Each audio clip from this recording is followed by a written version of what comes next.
Hello everyone, welcome again to my channel. My name is Oshin and I'm not a financial advisor.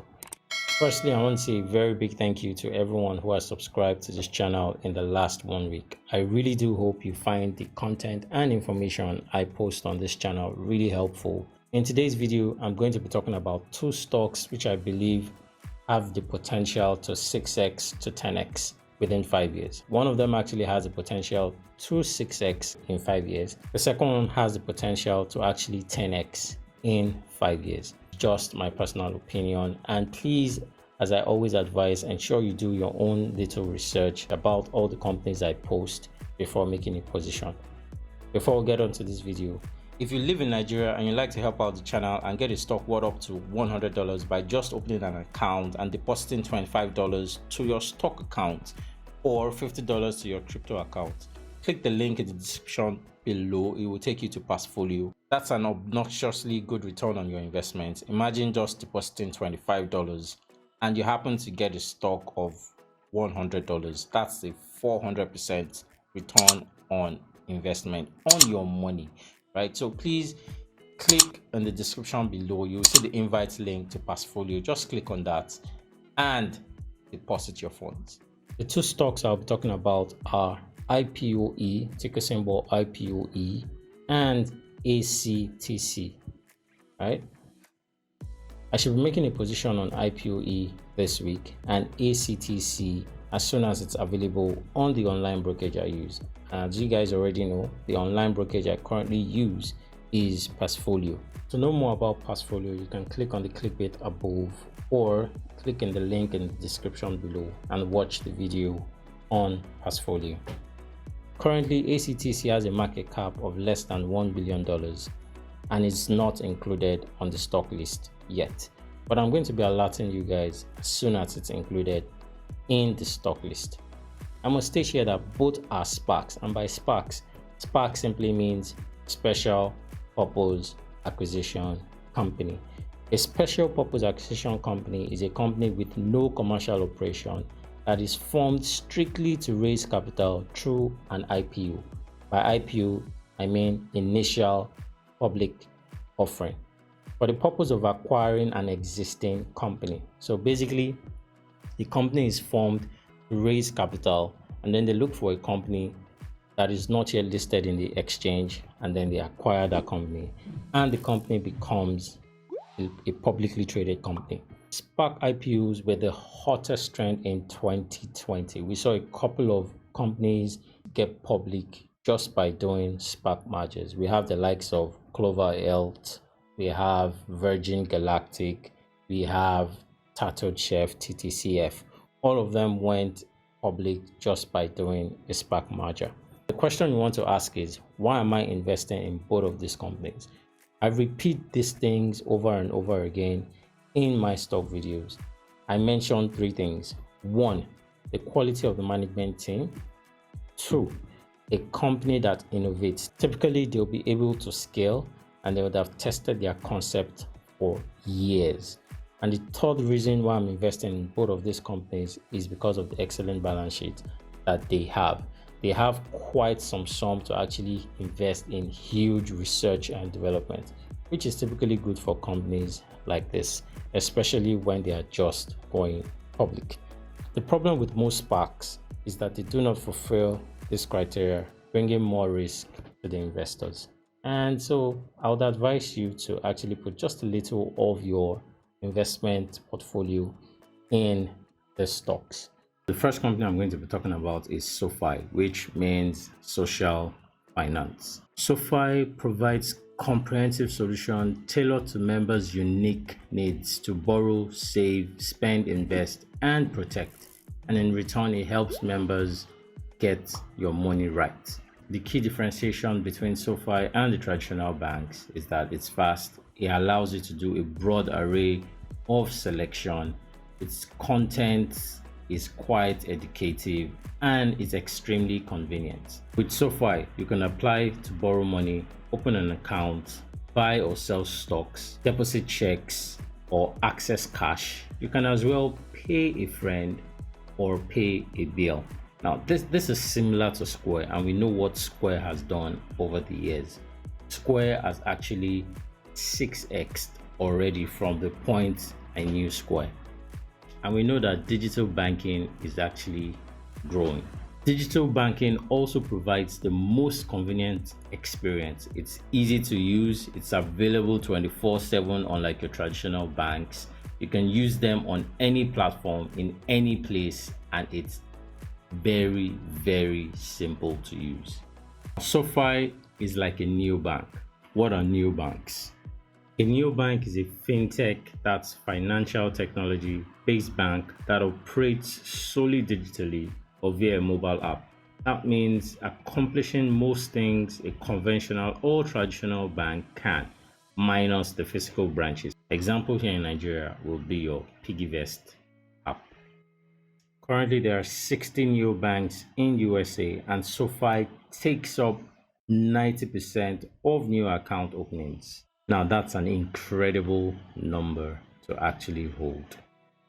You discover that consumers are left to using multiple accounts because they find it difficult to get everything they need in one digital platform. Now, what SoFi solves is trying to have all of these services in one place, thereby ensuring that your funds or money remains on the same platform. It's the same thing Square does.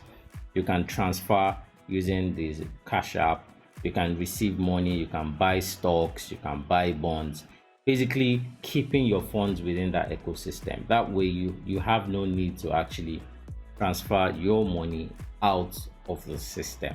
80% of consumers cite inadequate one-stop shops as the reason for having more than one account, and we see here that about 19% want finances spread out, 31% are looking for flexibility or convenience, 24% are looking for different services or products, 20% are looking for lower fees. This is extremely important, and 6% are high account balances. I think there's so much similarity between Square and SoFi. I like to check the management team and see the wealth of experience that comes with them. I actually love the diversity I see in this team. The CEO has worked with Twitter, NFL, Goldman Sachs. I'm seeing the experience of the CFO, Uber, Goldman Sachs, the group business lead lending, Goldman Sachs, Amazon, Zengar, Citi, Microsoft, Toyota, Tesla. And I like the combination and crop of people that I'm actually seeing on the team. I actually went as far as checking some of their profiles and seeing if I could get some more information about some of these people here, about some of the team members online, and what I saw was actually impressive. The CEO, Anthony Noto of SoFi, was a one-time COO and CFO at Twitter, former CFO of the NFL, managing director of Goldman Sachs between these years. So he comes with quite an experience of his belt. I think he understands what it means to run a business and what it means to run a company. This is usually one of the research I carry out. I try to see the main person's experience over the years to decide whether to invest in the company or not. If we take a look at the membership growth of SoFi quarter over quarter, we see a 37% year-over-year growth in Q3 2019 as compared to Q3 of 2018. We see a 50% growth in Q4 2019 as compared to Q4 2018. And currently, SoFi is on track to hit 3 million customers by 2021. It's expected to hit 3 million customers by 2021. The rate at which the digital banks are growing seems to be a lot faster than the rate at which traditional banks grew. It took Square a lesser amount of number to get the current account holders they have. SoFi is also growing account holders faster than the traditional banks, and we see here a 75% year-over-year growth from 2020 Q4 to 2021. Now let's talk evaluation.